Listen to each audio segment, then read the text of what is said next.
You're watching your channel. There are places where stories vanish into rivers, into forests, into silence, and in Washington state, that silence can be deafening beneath its towering evergreens, and along its fog-swept coastline, strange things happen. People disappear in broad daylight. Deaths are written off as accidents, even when the evidence says otherwise. And sometimes the truth is buried so deep it slips into legend. In this episode, we're diving into 6 chilling cases from across the state, mysteries that defy easy answers. Some remain unsolved after decades, while others close too quickly, but all of them leave behind the same question: how can someone vanish or die and leave no explanation behind? These are the stories Washington still doesn't have answers for, and once you hear them, they're hard to forget. This is Northern Crimes, Music. On September 16, 1987, 28-year-old Julie Weflen vanished without a trace from her workplace in Spokane, Washington. What began as a routine maintenance check at an electrical substation will become one of the Pacific Northwest's most enduring mysteries. Julie was one of the few female power equipment technicians working at the Bonneville Power Administration. At just 5'12" in tall and 110 pounds, she was known for her grit and professionalism in a field dominated by men. That September afternoon, she was called to check the nitrogen levels at the Spring Hill substation near Riverside State Park. She signed in around 2:00 p.m.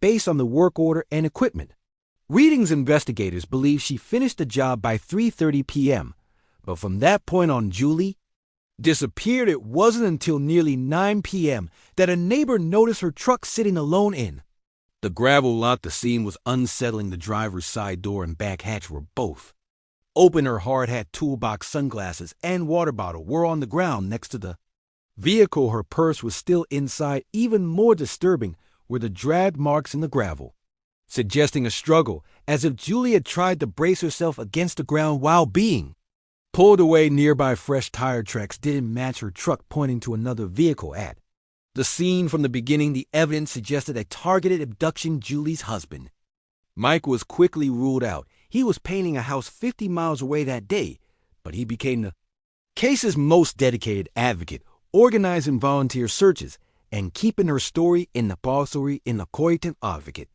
public eye for decades. One lead centered on a man who lived near the substation, a reclusive figure with reported ties to another missing woman, Deborah Zhang Swanson, a teacher who disappeared from nearby Court Lane. In 1986, he allegedly refused to cooperate with police and may have sent Mike a threatening letter months after the disappearance.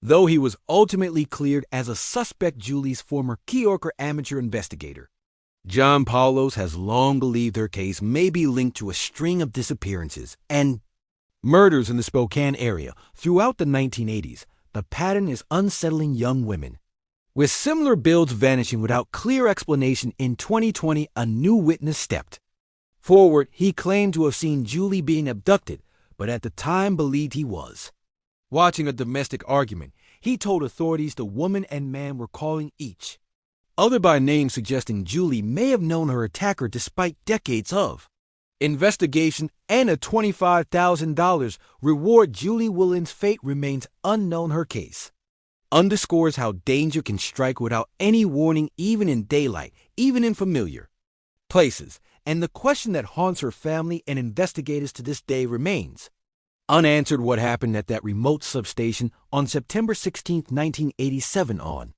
September 8, 1986, 18-year-old Kyra Cook woke up in excruciating pain lying in the grass at Area Lawn Park in Longview, Washington. Her head throbbed, her ears rang, and then came the realization that shattered her sense of self. She had no idea who she was. She didn't know her name, where she was, or what day it was. What happened next became one of the rarest documented cases of amnesia in the world, a condition estimated to affect just 1 in 5 million people. Kyra wandered through the park in a daze. The first person she encountered was an elderly man reading a newspaper by his car. She asked for help, agreed to drive her to the police station, but curiously he dropped her off half a block away and drove off without checking to see if she made it inside. At 3:15 p.m., Deputy Joe Reese found Kyra standing outside the Cowlitz County Hall of Justice looking frightened and confused. When he told her he was taking her to the hospital, her response stopped him cold. "I don't know what a hospital is at St. John's Hospital. Doctors discovered a small lump on the palate." Back of Kyra's head consistent with being struck or suffering a fall. That single injury had triggered a rare form of acute episodic amnesia. She couldn't remember her own name, her family, or even whether she graduated from high school. Investigators tried to piece together what happened during the missing hour. Kyra had left her house around 2:15 p.m. to mail a package to her German pen pal by 3:00 p.m. She was found in the park. What happened in between remains unknown. When Kyra's photo appeared in the Longee Daily News, her mother Gloria immediately recognized her, but their reunion was heartbreaking. Kyra turned to the nurse and asked, "Are these supposed to be my parents?" The change was profound. Friends described the old Kyra as wild and rebellious. The young woman who returned home was quiet, formal, and distant. She no longer bit her nails. She refused to ride the bus. She stopped reading for pleasure. And most tragically, she lost her ability to taste or smell. 3 theories emerged. Police believe she may have been hit by a car. Her brown paper bag with makeup and spending money was missing. Others speculated mistaken identity, pointing to a similar-looking girl in the area who'd been assaulted multiple times by a stranger. The most enduring mystery is the man who drove her to the courthouse. Despite public pleas, he never came forward. Today, Kyra has reportedly regained most of her memories and built a new life, but that single hour in the self that disappeared with it remains a blank space she may never recover. Music. On February 21st, 1997, a strange fact arrived at the offices of Coast to Coast to AM, the late-night radio show known for exploring the paranormal. The sender identified himself as Mel Waters, a rural property owner from Easton, Washington. His message was simple and extraordinary. Mel claimed he'd discovered a hole on his land that defied all explanation, a hole that appeared to be bottomless. That night, radio host Art Bell brought Mel on the air, and what followed would become one of the most talked about episodes in the show's history. The story captured imaginations across the country and sparked an enduring obsession with a mysterious location in the hills near Ellensburg, Washington. According to Mel, the hole was exactly 9 feet across, ringed by a 3 ft high stone wall. Locals had used it as a dumping site for decades, yet it never filled. No matter what he dropped in trash appliances, animal remains. Nothing ever made a sound, no impact, no echo. Determined to measure it, Mel began lowering fishing line. With a weighted spool, he claimed he reached over 80,000 feet of line, more than 15 meters without touching bottom. For comparison, the Mariana Trench, the deepest known point on Earth, is just under 36,000 feet deep. But the story didn't end there. Mel claimed animals avoided the hole. Birds wouldn't fly over it. He said he once lowered a package of Lifesavers candy to test for water, and they came back dry. Then came the story that cemented the legend. A neighbor, Mel said, had thrown his deceased hunting dog into the pit. Weeks later, the man claimed to see the same dog alive in the woods, wearing the same collar, but strangely altered. The dog didn't respond to its name and ran off. When approached, the tale took a darker turn. Mel said government agents showed up, sealed off the land, and claimed a military training exercise was underway. When Mel protested that it was private property, he said he was threatened. According to him, officers offered him $4 million per month to lease the land and then sent him to Australia for undisclosed medical treatment. When Mel returned, he claimed the deal had collapsed. His ex-wife had violated the lease. His money was gone, and his property was now under government control. Despite the wild claims, no public records ever confirmed that anyone named Mel Waters lived in Kittitas County. Investigators and journalists have searched for the hole, but its exact location, if it exists, remains a mystery. Geologists are skeptical. Jack Powell, a state geologist, investigated the claims and found a likely origin: an old mine shaft roughly 90 feet deep on private land. He explained that a hole as deep as Mel described would be geologically impossible. It would collapse under the pressure of surrounding rock layers. Still, the legend refuses to fade. Mel's hole has inspired Documentaries, podcasts, art exhibitions, and countless treasure hunters searching the hills of Washington State, whether it was a hoax, a hallucination, or something stranger, Mel's story tapped into something deeper, our fear of the unknown and our fascination with what lies beneath. No proof has ever surfaced, but in the minds of many, the whole is still out there, waiting to be discovered. Music. On January 4th, 2001, real estate agent Mike Emert scheduled what should have been a routine appointment, a second showing of a $589,000 home in Williamsville, Washington. By 12:30 p.m., he would be dead, found brutally murdered in the bathtub, setting off one of the most perplexing cold cases in state history. Mike Emert was living the dream, a top-producing agent at Windermere Real Estate. He'd been named Realtor of the Year and twice listed among the Puget Sound's best. He and his wife, Mary Beth, were described as soulmates. They lived comfortably in Redmond, raising Mary Beth's daughter together. The day before the murder, Mike met a prospective buyer who introduced himself only as Stephen. They spoke in the food court of the Kirkland Park Place shopping mall. Stephen claimed he was relocating from Northern California and expressed interest in the Woodinville property, but several things about him were off. He bypassed Mike's office to set up the meeting directly. He insisted on meeting at a neutral public location, and he shared vague details, including a claim that he would soon come into money, possibly from an inheritance. Stephen was described as a man in his 50s with a lip cane and what sounded like an East Coast accent. That night when Mike told Mary Beth about the strange client, she had a bad feeling. The next morning, Mike noted Stephen in his planner, the 11:30 a.m. meeting. He even joked to a colleague that he was going to meet up with a, quote, weird dude once again. The two met in the mall parking lot before driving separately to the vacant home at 12:30 p.m. The homeowner, Gail Garland, came home for lunch. She noticed the front door was ajar inside. She followed a trail of blood upstairs and found Mike's body in the bathtub, the shower still running. He'd been stabbed 19 times, possibly with a long blade hidden inside the cane. Investigators believe the attack began in the upstairs bedroom. Mike was struck from behind and then dragged across the carpet to the bathroom, where the killer turned on the shower, likely to destroy forensic evidence. Mike's diamond wedding ring and expensive Breitling watch were missing. His Cadillac Escalade was later found abandoned at the same shopping mall where he met Stephen. Within 24 hours, his wallet turned up at Seattle's Coleman Dock, and someone used his cell phone to place a series of calls that led nowhere. For years, the case went cold. Then in 2011, a decade later, a breakthrough came through DNA evidence. It pointed to Gary Kruger, a former Seattle police officer turned career criminal.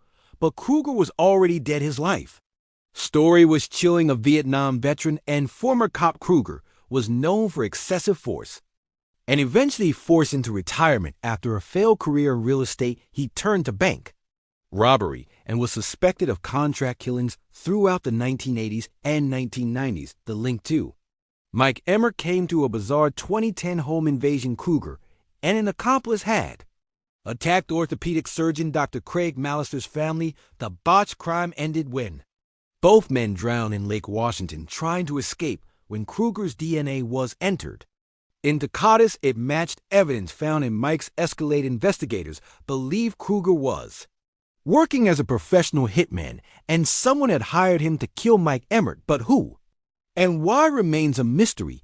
No client was ever identified. No motive was ever uncovered. And to this day, no one knows why a respected real estate agent was marked for death. The case is still open, but the person who ordered the hit, the shadow behind the crime, has never been caught. Music. On June 30th, 2015, 8-year-old Rosalita Longee knocked on her grandmother's door in Wapito, Washington. It was 10 p.m. She was high again. Her grandmother, Verlin, who'd raised her since infancy, followed her strict house rule. No one under the influence was allowed inside. I said, "Baby, you've got to go. If I'd known it was the last time I'd see her, I would have opened the door." Rose walked off into the warm summer night and was never seen again. Her story began with struggle, born on February 4th, 1997. Rose had surgery at just 10 days old from a condition called stridor, which made breathing nearly impossible. Her grandmother flew from Montana to be at her side from that moment. Weflen became her guardian legally, and emotionally they lived together on the Yakama reservation, where Rose grew into a bright, curious child. She loved babies, excelled in math and art, and dreamed of becoming a nurse or joining the army, but by age 16 things began to unravel. Rose fell in with the wrong crowd. She started using drugs, and the once promising student began drifting between treatment centers, friends, homes, and her boyfriend Isaiah's place. Still, she always came back to Weflen, at least when she was sober. That final day followed a familiar pattern. Rose came by in the afternoon, clearly under the influence. Weflen gently turned her away, reminding her of the rules. Hours later, she returned, softer, hesitant, and knocked. When Weflen asked who it was, the answer came Rose, but she was still high, and Weflen, holding her boundary, didn't open the door. No one has seen her since. Rose became one of the dozens of Native women who've gone missing from the Yakima reservation, which holds the highest number of missing persons of any tribal jurisdiction in Washington state. More than 30 indigenous women had vanished or been murdered there.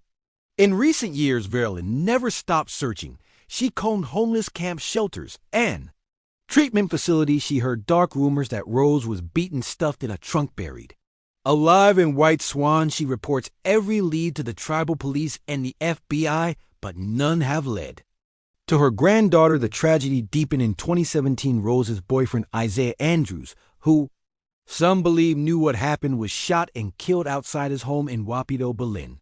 Believes he was silenced. Rose would be 28 years old. Now her younger sister, Michaela, still asks, "Grandma, when is my sister coming home?"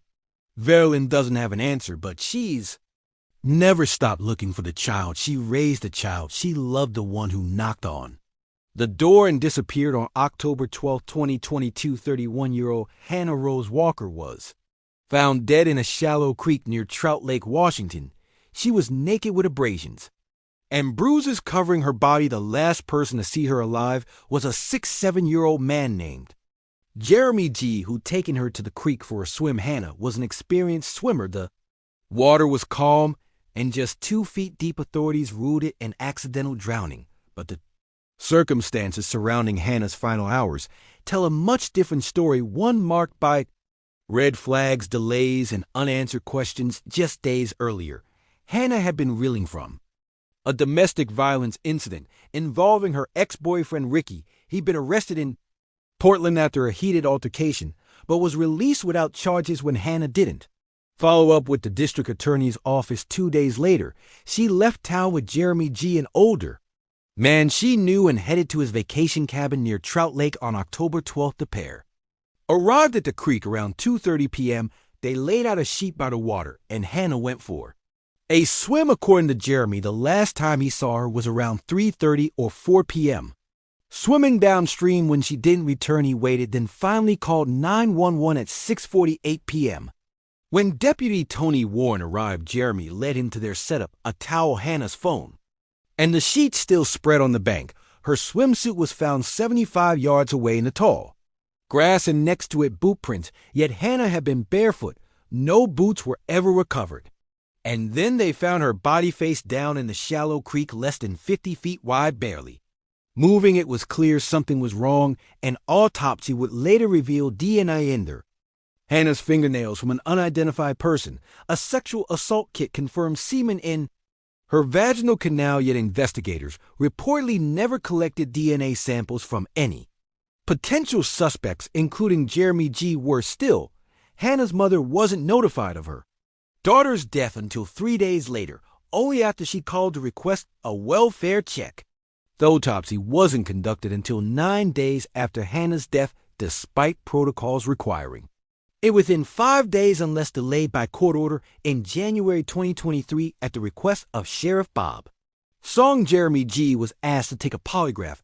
His response to his attorney was direct: "On the advice of counsel, I will not take a polygraph test at this time, despite these troubling details." The Klickitat County Sheriff's Office officially closed the case, ruling Hannah's death an accident. But to those who knew her and anyone who looks closely, that ruling raises more questions than it answers. Hannah Rose Walker didn't just drown, she was found alone, violated, and abandoned in a shallow creek, and whoever was with her that day has never been held accountable. These stories span decades and landscapes from remote forests to small towns to forgotten roadside edges. They share one thing in common: silence. In each case, something is missing: a name, a motive, a voice that was never heard. And across Washington state, these absences still echo in empty rooms and unanswered phone calls into places where people simply vanish. Some of these mysteries may one day be solved, but others never will. Remembering them is the first step toward finding truth, or at the very least refusing to let it disappear. Heat.